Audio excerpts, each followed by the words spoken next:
কঠীয়া পাৰিছিলে বেছিভাগ সেইখিনি চফা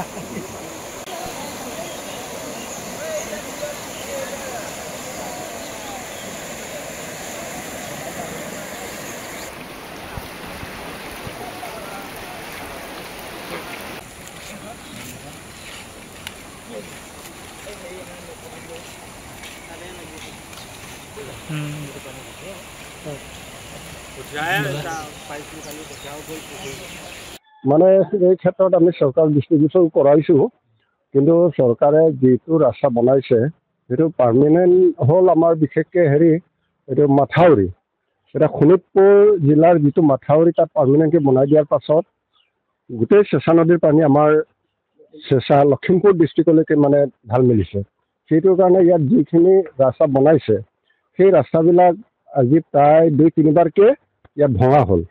আৰু লগতে ইয়াত এনেকুৱা এটা ৰাইজৰ অসুবিধা হৈছে যে স্কুলীয়া ল'ৰা ছোৱালী স্কুলত যাব পৰা নাই, শিক্ষক স্কুলত যাব পৰা নাই, অ'ত যোৱাটো যথেষ্ট কষ্ট হৈছে। পানীত মানে কিছুমান ধৰক সমস্যাৰ সৃষ্টি হৈছে, ল'ৰা ছোৱালীবিলাক হয়তো পানীটো ক'ৰবাত কিবা হৈ যাব পৰাৰ উপক্ৰম আছে। আৰু লগতে আৰু এটা সমস্যাৰ সৃষ্টি হৈছে এটা বিজুলীৰ ক্ষেত্ৰতো যথেষ্ট সমস্যা হৈছে। ধৰক ইয়াত কেইবাটাও পোষ্ট কালি বানপানী উঠাই লৈ গৈছে আৰু ইয়াত গোটেইখিনি ছিগি আছে। গতিকে মই অঞ্চলৰ হৈ পেলাই আমাৰ চৰকাৰখনক অলপ দৃষ্টিগোচৰ কৰাইছোঁ আৰু লগতে খুব খৰতকীয়াভাৱে আমাৰ মাথাউৰি নিৰ্মাণ কৰি এই আলি বনোৱাৰ ব্যৱস্থাটো কৰিলে ৰাইজৰ যথেষ্ট উপকৃত হ'ব বুলি মই ভাবোঁ। মই বিশেষকৈ ND নিউজক প্ৰথমে স্বাগতম জনাইছোঁ।